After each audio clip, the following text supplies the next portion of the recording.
జీవితాన్ని గడిపేసి నువ్వేమి తిరిగి సమాజానికి ఇవ్వనంటే నీకు కుదరదు. అది నా అంతరాత్మ చంపేసింది నన్ను. దానికోసం వచ్చాను రాజకీయాల్లోకి.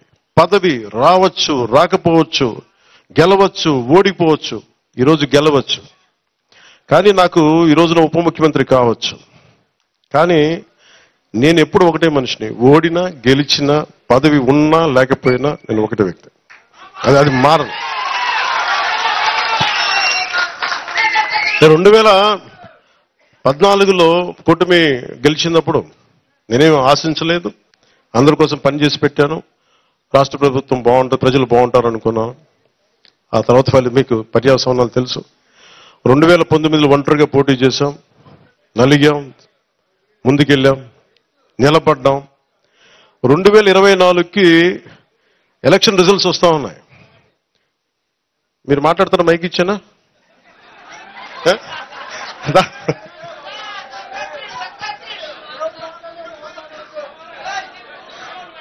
కొంచెం మీరు రైట్ సైడ్ దయచేసి కొంచెం మీరు మౌనం పాటించు.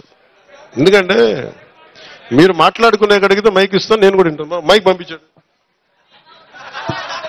ఏనండి. నువ్వు కాపాడు, నువ్వు శాంతించి చెప్తాను నా మాట. ఎంతసేపు గొడవలు పడతాం, ఎంతసేపు తిట్టుకుంటాం, ఎంతసేపు కొట్లాడుకుంటాం. అరే ప్రేమగా ఉండదు కొంతసేపు. 2024లో మన ఎన్నికలప్పుడు నేను ఆలోచిస్తున్నాను, రిజల్ట్స్ చూడాలా వద్దా, నాకు పిఠాపురం నన్ను గెలిపిస్తా లేదా, ఓకే ఏం లేదు నేను అనుకుంటున్నా. ఓడిపోయినప్పుడు నేను ఆ రోజుకు టీవీలు చూడాల. నేను ఒకటే పెట్టుకున్నా, నిజంగా ఇరిటేట్ చేస్తాను ఇక్కడ. ప్లీజ్ మీరు దయచేసి మీరే please I request you either you stay are leave. మీరే తప్పది మాట్లాడద్దు. ఎవరో తెలియదు నాకు. అక్కడ బయటికి వెళ్ళిపోండి ప్లీజ్. తప్పది. ఎవరు అక్కడ కింద పంపించేయండి బయటికి. Please send them out. Okay వదిలేండి. నేను ఉన్నాను కదా, నేను సాగండి.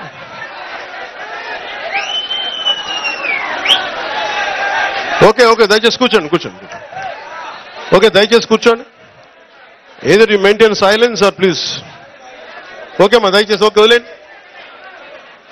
2000 నాకు రిజల్ట్స్ టీవీలో చూడాలా లేదా నేను కూర్చొని ఆలోచిస్తా ఉన్నా. నాకేమనిపించిందంటే కూటమి అఖండ మెజారిటీతో గెలవబోతున్నది నాకు అర్థమైంది, నాకు తెలుసు. నేనన్నా నేను ఏమి టీవీ చూడను, నేను ఒక్కడిని కూర్చున్నా, ఏదో పుస్తకం చదువుకుంటా ఉన్నా.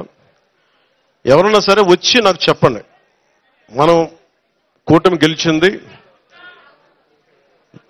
జనసేన మొత్తం అన్ని స్థానాలు గెలిచింది, పవన్ కళ్యాణ్ పిఠాపురంలో గెలిచాడు. ఈరోజు ఇది చెప్పను. నేను చూడలా. ఎందుకు చూడలేదంటే నేను నా మనసుకి ఎట్లాంటి సంకేతాలను పంపదలుచుకోలే, టెన్షన్ పడదలుచుకోలే.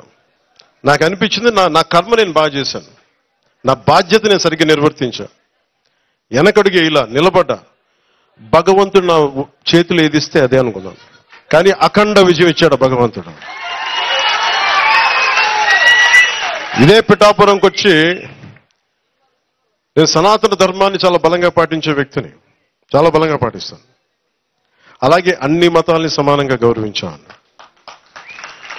అదే మన పిఠాపురంలో బంగారు పాపం దర్గా దగ్గరికి వెళ్ళాను. అక్కడ లోపలికి వెళ్తే ఎంత బలమైన నాకు ఒకసారి శక్తి అనిపించిందంటే లోపల మొత్తం ఆలోచనలు ఆగిపోయినాయి. చూడటానికి కరెక్ట్గా ఇంతే ఉంది, ఒక 3 అడుగులు కూడా లేదు, 2 అడుగులే ఉంది ఆ దర్గాకి దానికి లోపలికి ఎత్తే స్థలం. ఎంత శక్తివంతంగా అనిపించిందో నాకు. అలాగే నేను మన ఉప్పాడ యాత్ర మనకి మీటింగ్కి వెళ్తా ఉంటే ఒక తల్లి ఒక బైబుల్లోని ఒక సూక్తి మన ఒక పేజ్ చదువుతా ఉంటే, ప్రార్థన చదువుతా ఉంటే నేను కదిలిపోయాను. ఆ తల్లి పాద